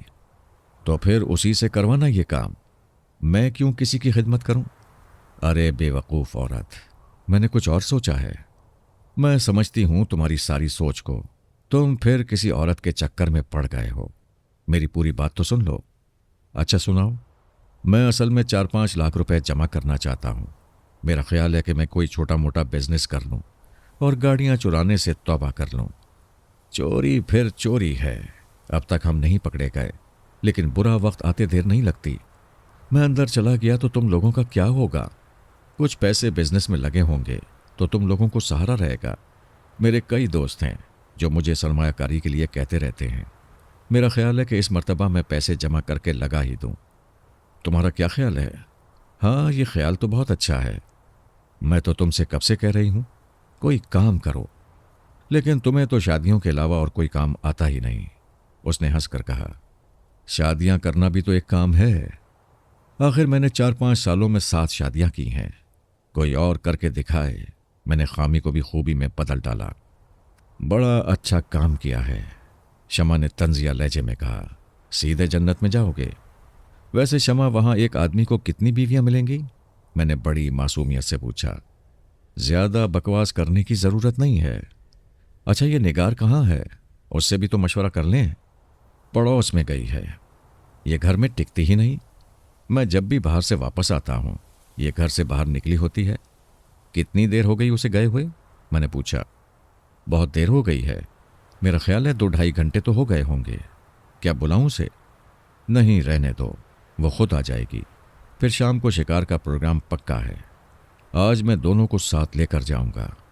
अकेला आदमी गाड़ी में बैठा बोर होता रहता है। तुम दोनों एक साथ होंगी तो बातों में वक्त गुजर जाएगा। मैंने फैसला कुन अंदाज में कहा। चलो ठीक है, जैसे तुम्हारी मर्जी, उसने सादतमंदी से कहा। शमा की यह आदत मुझे बहुत पसंद थी। वो मेरी बात फौरन मान लेती थी। मेरे फैसले पर फौरन सर झुका देती थी। कभी हीलो हुज्जत नहीं करती थी। बहस में नहीं उलझती थी। इसके बरखिलाफ निगार हर मामले में नहीं नहीं करती थी। हर मामले में बहस करती थी। बात तो खैर वो भी मान लेती थी, लेकिन तोड़े बहस मुबाहिसे के बाद निगार की आदत मुझे पसंद ना थी। लेकिन मैं कुछ नहीं कर सकता था। उसकी फितरत नहीं बदल सकता था। मैं दूसरों की क्या बात करूं? मैं खुद अपनी फितरत नहीं बदल सकता था। मुझे दूसरों को फरेब देने की आदत है, सो वो मैं दिए जाता हूं। मैंने जितनी शादियां की सब फरेब से की। अगर मैं किसी औरत को अपनी हकीकत बता देता तो वो मुझसे हरगिज शादी न करती। उस वक्त भी मैंने शमा को चक्कर दिया था। उसे नहीं मालूम था कि मैंने अपने पेशे का उसूल क्यों तोड़ा है। वो खुश थी कि कभी तो मैंने अकल की बात सोची। चक्कर तो खैर मैंने जवेरिया को भी दे दिया था। वो मेरी ज़ाहिरी शक्ल सूरत पर मर मिटी थी। मेरी लच्छेदार गुफ्तगू पर फिदा हो गई थी। वो मेरी शान देखकर आशिक हो गई थी। मैंने उसे अपने बारे में कुछ न बताया था। उसे नहीं मालूम था कि मैं 7 शादियां कर चुका हूं। इस वक्त 3 बीवियों का मालिक हूं। अगर उसे ये सब कुछ मालूम हो जाता तो वो जो कुछ करने जा रही थी कभी ना करती। वो खामोशी से जरगाम की हो जाती और शुक्र अदा करती कि मुझ फरेबी के जाल में आने से बच गई। लेकिन ऐसा उस वक्त होता जब मैंने उसके गिर्द जाल न फैलाया होता। इस मादी दुनिया में दौलत एक ऐसा ताकतवर जाल है कि उसके जरिए किसी को भी फंसाया जा सकता है। दौलत इंसानों को बंदरों की तरह नाचने पर मजबूर कर देती है, अपना आप भुला देती है। लेकिन दौलत की वजह से मैं कभी अपने आप को नहीं भूला था। अलबत्ता औरतें देखकर मैं अपने आप को जरूर भूल जाता था। दौलत के मामले में मैं बड़ा कनात पसंद आदमी था, लेकिन औरतों के मामले में मैं कनात पसंद ना था। जब जहां भी कोई खूबसूरत चीज दिखाई देती थी फौरन उसके हुसूल के लिए तगोदौ शुरू कर देता था। जवेरिया के सिलसिले में भी अपनी कोशिशें जारी थीं। मैं अब रोजाना इरफान से मिलने जाने लगा था। अगर किसी वजह से ना जा पाता तो उसे फोन कर लेता। शायद कोई जवेरिया के बारे में इत्तला मिल जाए। जूं जूं जवेरिया की शादी नजदीक आती जा रही थी मेरे दिल की धड़कनें तेज होती जा रही थीं। मैं सोचता जाने क्या हो, कहीं जवेरिया मंसूबे पर अमल करने से झिझक रही हो। अगर ऐसा हो गया तो हम दोनों मुश्किल में फंस जाएंगे। हमारे ख्वाब अधूरे रह जाएंगे। शादी का दिन आया और गुजर गया। मैं उस दिन घर से ना निकला। शमा और निगार के दरमियान रहा। जब रात आई तो मैं अपने कमरे में चला गया और अंदर से दरवाज़ा बंद करके खामोशी से लेट गया और तसव्वुर की आंख से जवेरिया को दुल्हन बने बेड पर बैठा देखता रहा, सोचता रहा। सुबह शमा ने मेरे कमरे का दरवाज़ा जोर जोर से धड़धड़ाया। मैं घबरा कर उठ बैठा। मुझे लगा जैसे दरवाजे पर जवेरिया है। फिर ज़रा होश आया तो मालूम हुआ मैं अपने घर में हूँ। यहाँ भला जवेरिया कैसे आ सकती है? मैंने जल्दी से उठकर दरवाज़ा खोला और फिर वापस आकर बेड पर लेट गया। शमा कुछ हैरत ज़दा सी अंदर आई और कहने लगी, खैरियत तो है? ये तुमने अंदर से दरवाज़ा क्यों बंद कर रखा था? इससे पहले तो तुमने ऐसा कभी नहीं किया। आदमी में तब्दीली आते क्या देर लगती है। मैंने आंखें बंद किए किए कहा, अच्छा। उसने खासा खींच कर कहा, इस तब्दीली की वजह पूछ सकती हूँ? अब उसे तब्दीली की भला क्या वजह बताता। मैंने ऐसे ही उल्टे सीधे जुमले बोलकर उसे खामोश कर दिया। फिर उठकर नहाया धोया, जल्दी जल्दी नाश्ता किया और घर से निकल गया। मैं सीधा इरफान के दफ्तर पहुंचा। मुझे तवक्को थी कि उससे ज़रूर कोई न कोई खबर मिल जाएगी, लेकिन वहां पहुंचकर मुझे बड़ी मायूसी हुई। इरफान आज दफ्तर में नहीं आया था, छुट्टी पर था। इरफान के साथी ने बताया कि उसने जरगाम की शादी की वजह से छुट्टी ली है। अब वो कल दफ्तर आएगा, लेकिन ये आज कैसे गुजरेगा? मैंने सोचा। मेरे लिए तो पल पल भारी हो रहा था। रात गुजर चुकी थी, जो कुछ होना था हो चुका था। मेरे पास ऐसा कोई जरिया ना था कि मैं ये जान सकूं कि रात को क्या हुआ। इरफान ही जरिया था, सो वो भी गायब हो गया था। खैर, मैंने अपने दिल को समझाया, जरा सब्र से काम लेना चाहिए। कल कौन सा दूर है, सिर्फ 24 घंटे की तो बात है। उजलत दिखाने में खेल बिगड़ने का इम्कान था। मैं दूसरे दिन इरफान के दफ्तर पहुंचा तो वो मौजूद था। उसे देखकर मैंने सुकून का सांस लिया। वो काम में मसरूफ था। मैं खामोशी से एक कुर्सी घसीट कर उसके सामने बैठ गया। उसने नजरें उठाई और मुस्कुराकर पूछा, अच्छा ये तुम हो? कल कहाँ गायब थे? मैंने पूछा। तुम आए थे क्या? उसने सवाल पर सवाल किया। हाँ, मैं आया था। सोचा था तुम्हें तुम्हारे दोस्त की शादी की मुबारकबाद देता चलूं। हाँ यार, वहाँ गड़बड़ हो गई है। रात को जरगाम ने मुझे अपने घर पर रोक लिया था। खासी देर हो गई थी। उसने कहा कि अब इतनी रात गए कहाँ जाओगे, सुबह चले जाना। दफ्तर से मैंने छुट्टी ले रखी थी, इसलिए मैंने उसकी बात मान ली और ड्राइंग रूम में सोफे पर पड़कर सो गया। क्या गड़बड़ हुई? मैं अंदर से बहुत बेचैन था, लेकिन मैंने चेहरे से ये जाहिर न होने दिया। ऐसी बात हुई जो कभी ना देखी ना सुनी। उसकी ये बात सुनकर मुझे कुछ इत्मीनान सा हुआ। आखिर हुआ क्या? कुछ बताओ तो सही, मैंने बेकरारी से पूछा। जाहिर तो यही करना था। जवेरिया जरगाम को देखते ही बेहोश हो गई, उसने बताया। तो इसमें परेशानी की क्या बात है? बास लड़कियों के दिल में इस रात से मुताल्लिक कुछ उलझनें होती हैं, कुछ खौफ होते हैं, इसीलिए वो बेहोश हो जाती हैं। ये तो नॉर्मल बात है। तुम जो कह रहे हो वो बात नहीं थी। किसी किस्म की बात की अभी नौबत ही नहीं आई थी। बस जरगाम दरवाजे में दाखिल हुआ, जवेरिया ने सर उठाया और एक जोरदार चीख मारी और बेहोश हो गई। जरगाम की भाभी बहनें जो उसे कमरे में धकेलने आई थीं, वो अभी दरवाजे के नज़दीक ही थीं। उन्होंने जवेरिया की चीख सुनी तो अंदर दौड़ी। जवेरिया बेड की दूसरी तरफ फर्श पर बेसुध पड़ी थी। शायद वो बेड से उठकर भागी थी। खवातीन ने उसे उठाकर बेड पर डाला, उसके हाथ पांव सहलाए, मुंह पर पानी के छींटे मारे। कुछ देर बाद उसे होश आया। होश आने के बाद उसने चारों तरफ फटी फटी निगाहों से देखा। खवातीन ने उसे तसल्ली दी, उसे पानी पिलाया। जब उसके हवास मुकम्मल तौर पर बहाल हो गए तो भाभी ने जरगाम को आवाज़ दी कि आ जाओ भाई, अपनी दुल्हन को संभालो। उसे आवाज़ देकर खवातीन कमरे से निकलने लगी। उधर से जरगाम कमरे में दाखिल हुआ। अभी जरगाम ने कमरे में कदम ही रखा था कि वो उसे देखकर जोर से चीखी और फिर बेहोश हो गई। उसने जो बात कहकर चीख मारी थी वो सबको परेशान कर गई। क्या कहा उसने? उसने जरगाम को देखते ही जिन जिन कहा, हिज़यानी अंदाज में चीखी और बेहोश हो गई। अरे ये कितनी हैरानकुन बात है। यही तो मैं तुम्हें बता रहा था कि ऐसी बात हुई जो कभी देखी ना सुनी। लेकिन जरगाम तो उसकी खाला का लड़का है, उन लोगों का एक दूसरे के घर आना जाना होगा, बातचीत भी होगी। फिर वो अचानक जिन कैसे बन गया? मैंने जरगाम के हक में दलील दी। ये बात भी मेरे मंसूबे में शामिल थी। मैं ये नहीं चाहता था कि मुझे किसी वजह से इस केस में मुलव्विस किया जाए। मैंने खुले दिल से जवेरिया को जरगाम को सौंप दिया था और मैंने इरफान से जो वादा किया था उस पर सख्ती से कारबंद था। मैं इरफान को हर कीमत पर अपने एतमाद में लेना चाहता था। मैं चाहता था कि इरफान को इस बात का यकीन हो जाए कि मैंने दोस्ती की खातिर खुलूस दिल से जवेरिया को छोड़ दिया है। ये तासुर कायम करने में मैं बिलाखिर कामयाब हो गया। यार यही तो बात मुझे समझ नहीं आई। वो उसे देखते ही जिन जिन कहकर चीख मारती है और बेहोश हो जाती है। होश आने के बाद किसी ने उससे नहीं पूछा कि वो ऐसा क्यों करती है। उसे आखिर क्या नजर आता है? वो खौफजदा होकर अपने होश क्यों खो बैठती है? वो कहती है कि जरगाम को देखते ही देखते हैबतनाक सूरत बन जाती है, एकदम सर बड़ा हो जाता है, आंखें फट जाती हैं, काफ़ी लंबी जबान बाहर निकल आती है। अरे यार, ये कितनी अजीब बात है। मैंने कहा, यार जरगाम की बड़ी बुरी हालत है, उसके सारे ख्वाब चकनाचूर हो गए हैं। उसने बड़े रचाव से ये शादी की थी, वो उससे बहुत मोहब्बत करता है, वो बड़ी उलझन में है। पूरी रात घर का कोई फर्द नहीं सोया। जवेरिया को बार बार समझाया गया कि उसे गलत फहमी हुई है, वो खामा डर गई है। जरगाम तो बिल्कुल ठीक है, ये वही जरगाम है जिससे शादी से पहले तुम्हारी मुलाकात रही है। लेकिन उस पर इन बातों का कोई असर ना हुआ। जरगाम का नाम आते ही उसका जिस्म कांपने लगता है, खौफ से उसकी मुट्ठियां भिज जाती हैं। घर का हर शख्स परेशान है। इस शादी ने तो 2 घरों में खौफ व हरास फैला दिया है। समझ में नहीं आता कि क्या किया जाए। इरफान बहुत परेशान था। जवेरिया को किसी माहिर नफ्सियात को दिखाओ, अगर कोई उलझन होगी तो वो दूर कर देगा, मैंने मशवरा दिया। जवेरिया को माहिर नफ्सियात को दिखाया, लेकिन वो सिवाय सुकून आवर दवाएं देने के और कुछ न कर सका।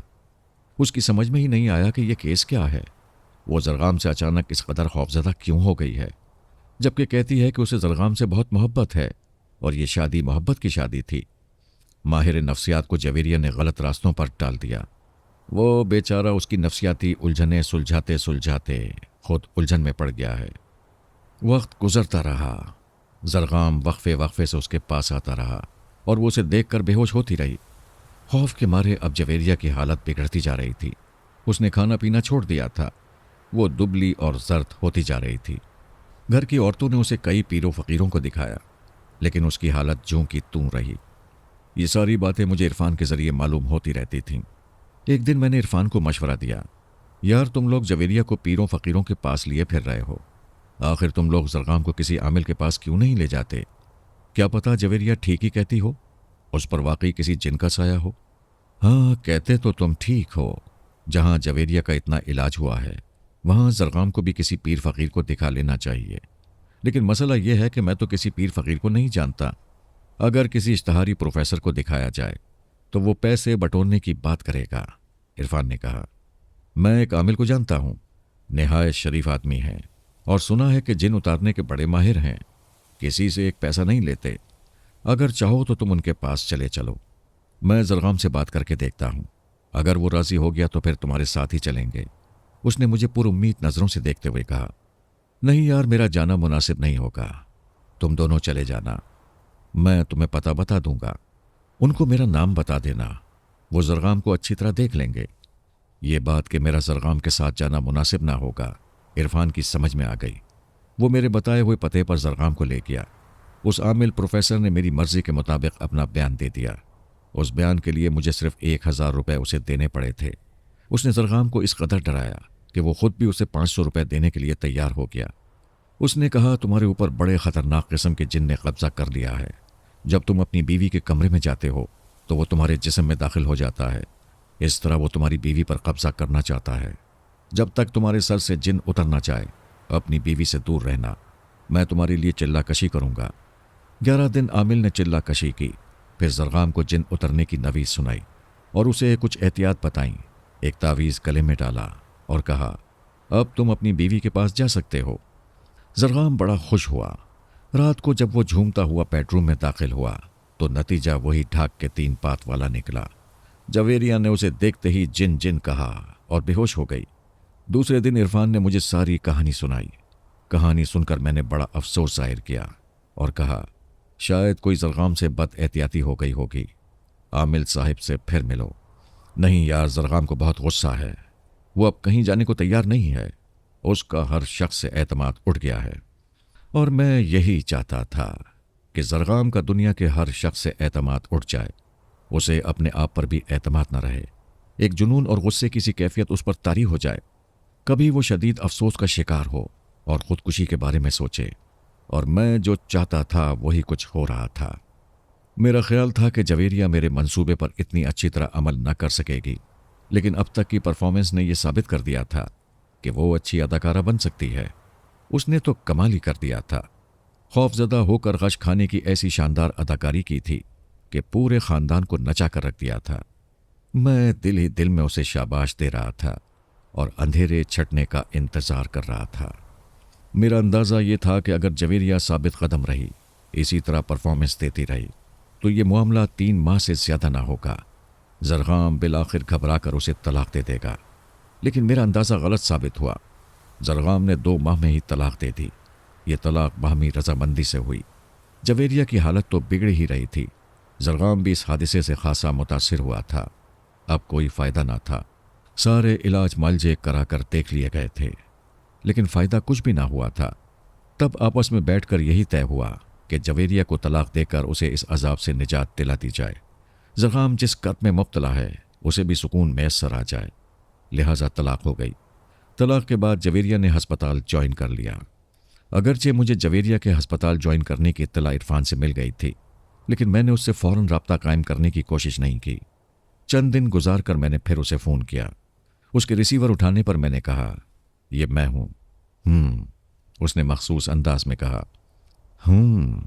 मैंने भी जवाब में हूँ की। ये हमारा मखसूस अंदाज था। इस तरह हम एक दूसरे को बगैर किसी शक के पहचान लेते थे। तलाक मुबारक हो, मैंने खुश होकर कहा। हाँ, तुम्हें भी मुबारक हो। कहो कैसी रही? वो भी बहुत खुश थी। बहुत शानदार अदाकारी की तुमने। मेरी तवक्कुआत से बढ़कर मुझे इरफान के ज़रिए सब मालूम होता रहता था। तुमने तो कमाल कर दिया। मैंने उसकी तारीफ़ की। अभी तुम्हें बहुत सी बातें नहीं मालूम होंगी, मैं तुम्हें बताऊंगी, उसने कहा। तो फिर कब मिल रही हो? मैंने बेकरारी से पूछा। जहां तुम कहोगे और जब कहोगे, लेकिन अभी चंद दिन ठहर जाओ तो अच्छा है। अब तो मैं चंद लम्हे ठहरने के लिए भी तैयार नहीं हूं। तुम्हारी सूरत देखे कर सा बीत गया है। मेरा जी भी चाहता है कि फौरन तुम्हारे पास उड़कर पहुंच जाऊं, लेकिन खुद पर कंट्रोल करना होगा, वरना बना बनाया खेल बिगड़ सकता है। अब क्या खेल बिगड़ेगा? उसे तो तुम्हारी सूरत से नफरत हो गई होगी, मैंने हंसकर कहा। ऐसी वैसी?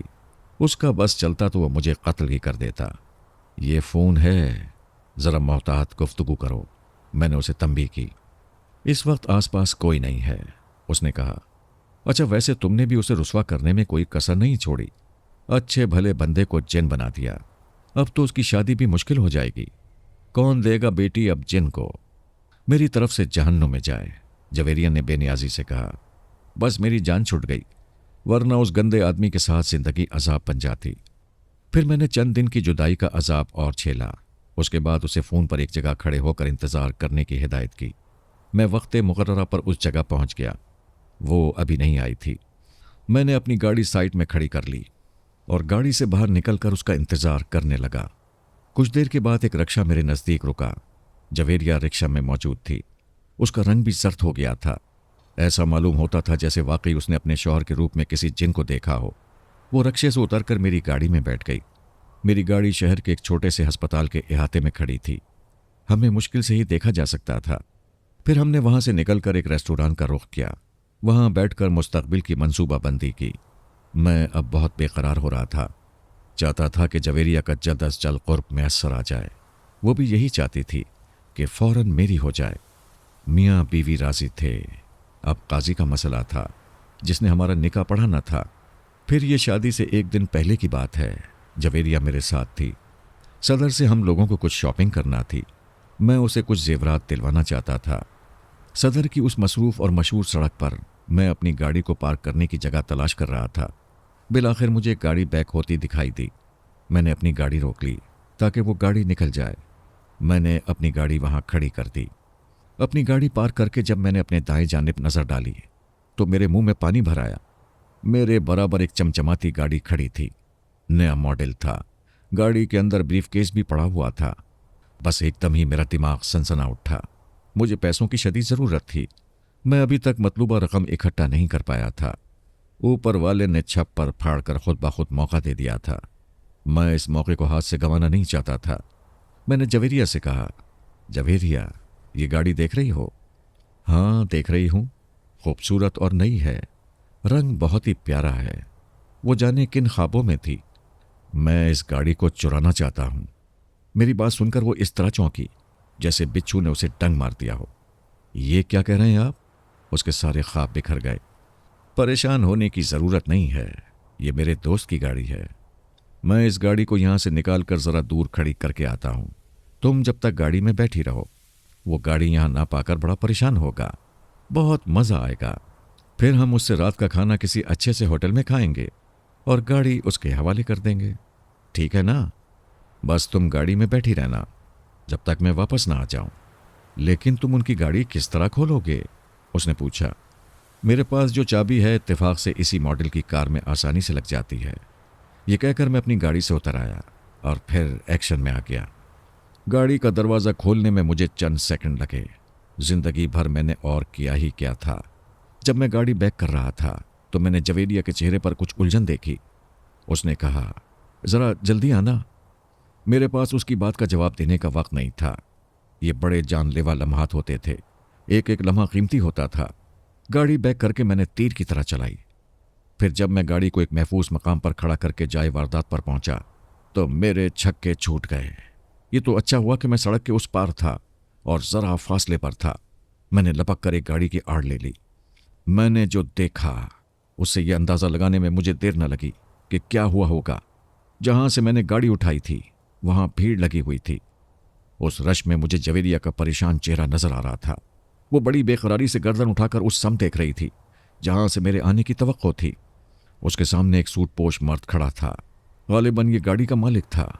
ट्रैफिक पुलिस के सिपाही भी नजर आ रहे थे और सामने से ईगल स्क्वाड की गाड़ी आते हुए भी मैं देख रहा था। एक लम्हे को मुझे ख्याल आया कि मैं जवेरिया के पास पहुंच जाऊं और उसे इस मुसीबत से निजात दिला दूं। ये सोचकर मैं उस तरफ निकला, लेकिन फिर मेरी खुदगर्जाना फितरत ने मेरे पांव रोक लिए। ये ठीक है कि वो तुम्हारी 8वीं मोहब्बत है और कल तुम्हारी शादी उससे होने वाली है, लेकिन तुम अगर उसे बचाने के लिए सामने आए तो पुलिस तुमसे अगला पिछला तमाम खाया पिया उगलवा लेगी। जाने तुमको कितने मुकदमात में मुलव्विस कर दिया जाए। तुम जेल चले गए तो फिर ये 8वीं मोहब्बत रहेगी और न वो मोहब्बतें रहेंगी जो निगार, शमा और आसिया की सूरत में मौजूद हैं। सब कुछ उजड़ जाएगा। ये सारी मोहब्बतें तुम्हारे दम से हैं। तुम न रहे तो ये मोहब्बतें भी ना रहेंगी और तुम रहे तो जिंदगी पड़ी है। ये 8वीं मोहब्बत क्या, 9वीं 10वीं मोहब्बतें भी तुम्हें हासिल हो जाएंगी। लिहाजा यहां से राह फरार इख्तियार करो। जवेरिया बेकसूर है, पुलिस उसका कुछ न बिगाड़ सकेगी। वो छूट जाएगी। ना भी छूटे तो तुम्हें क्या गम है, जाए जहन्नुम में। ईगल स्क्वाड की गाड़ी रुकते ही मैंने राह फरार इख्तियार की। वापस उस मकाम पर आया जहां मैंने चोरी की गाड़ी खड़ी की थी। वो गाड़ी मैंने वहां से उठाई और सीधा अपने घर की राह ली। अपने घर पहुंचकर मैंने सुकून का सांस लिया। अब महफूज हो गया था। जवेरिया को मेरे ठिकाने का इल्म ना था। उसे तो सही तौर पर यह मालूम भी ना था कि मैं कौन हूं। वो मेरी मोहब्बत में ऐसी गिरफ्तार हुई थी कि कभी उसने मेरे अंदर के झूठ को गिरफ्त में लेने की कोशिश ना की थी। मैंने उसे जो बताया था वो उस पर यकीन कर रही थी। मैं पैसे वाला आदमी था, स्मार्ट था, गैर शादीशुदा था, उससे बेपनाह मोहब्बत करता था। बस इतना ही काफ़ी था। मैं उससे भी बड़ा अदाकार था। वैसे वो कितनी बुरी फंसी थी इसका अंदाज़ा उसे अब हुआ होगा। यूं भूल मुझसे भी हुई थी कि अगर मैं गाड़ी देखकर लालच में ना आता तो जवेरिया मेरे हाथ से कभी ना निकलती। वो इस मामले में तरबियत याफ्ता ना थी। शमा और निगार इस मामले में बहुत ट्रेंड थी। ऐसा कई बार हुआ था कि गाड़ी उठाने के बाद और मेरे चाय वारदात पर पहुंचने से पहले ही गाड़ी का मालिक नमूदार हो गया था, लेकिन वो दोनों मामले को इस तरह संभाल लेती थीं कि मुझ पर आंच भी ना आती थी। जवेरिया को तो मैंने कुछ बताया ही नहीं था। मुझे मालूम है कि क्या हुआ होगा। मेरे वहां से निकलते ही गाड़ी का मालिक आ गया होगा। वो अपनी गाड़ी गायब देखकर परेशान हुआ होगा। उसने जवेरिया से भी अपनी गाड़ी के बारे में पूछा होगा। जवेरिया उसकी परेशानी देखकर महसूस हुई होगी। उसने बड़े सूखे मुंह से गाड़ी के बारे में कुछ बताने से इनकार कर दिया होगा।